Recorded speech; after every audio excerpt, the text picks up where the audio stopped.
Sveiki visi, šiandien servise 007, jau į metų pabaigą turim paskutinius dujinės įrangos montavimo projektus, tai vienas iš jų yra Mitsubishi Outlander automobilis, 2017 metų, 4 cilindrų, 2 litrų varikliukas, 110 kW garas.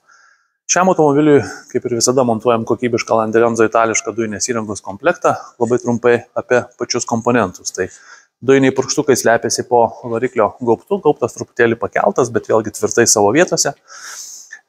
Tam jisai pakeltas be abejonės, kad ten tilptų purkštukai, dujinės fazės filtras priekyje, slėgio davikliukas, Landerenzo LI10 turbo didelio galingumo našumo dujų reduktorius, skystos fazės filtras bei dujų vožtuvas taipogi Landerenzo, sumontuotas taip, kad būtų patogu aptarnauti ir keisti skystos fazės filtrą. Pats valdymo blokas sumontuotas štai šitoje vietoje. Na ir visi darbai, kaip visada, Landerenzo dujinę įrangą montuojant, pas mus servise 007 yra pagal aukščiausios kokybės standartus, tai reiškia, kad dujinės įrangos laidynas yra adaptuojamas konkrečiai šiam variklio skyriui.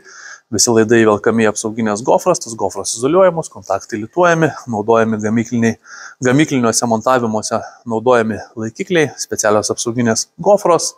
Na, visa tai yra padaroma taip, kad nekeltų problemų nei su laidynu, nei, sakykime, išvengtume kažkokius prasitrinimus, prastus kvapus, aušinimo skysčio prasisunkimus ir taip toliau ir panašiai. Tai tam ir yra naudojami kokybiški ir geri komponentai. Tai tiek būtų apie patį variklio skyrių. Dujų perjungimo mygtukas yra sumontuojamas vienoje iš laisvų mygtukų. Čia turim bent keletą laisvų pozicijų, tai vienoje iš jų yra sumontuojamas perjungimo mygtukas. Jame matysim ir dujų kiekį ir galėsime norėdami pakeisti režimus.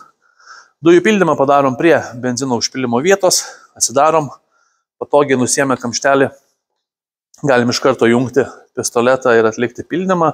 Patį adapterį galim nusisukti, jeigu važiuojam į kitą šalį ir mums reikalingas kitoks adapteris, tai tą kitokį adapterį mes be problemų galim įsisukti į tą patį standartinę vietą, viską gražiai uždarom. Pats dujų balionas yra montuojamas atsarginio rato vietoje, čia jisai buvo sumontuotas apačioje, dabar jau yra specialiame gražiame dėkle bagažinėje, o čia yra sumontuotas Borme kokybiškas dujų balionas, netgi 69 litrų, pilna viduris, tvirtinamas ausim.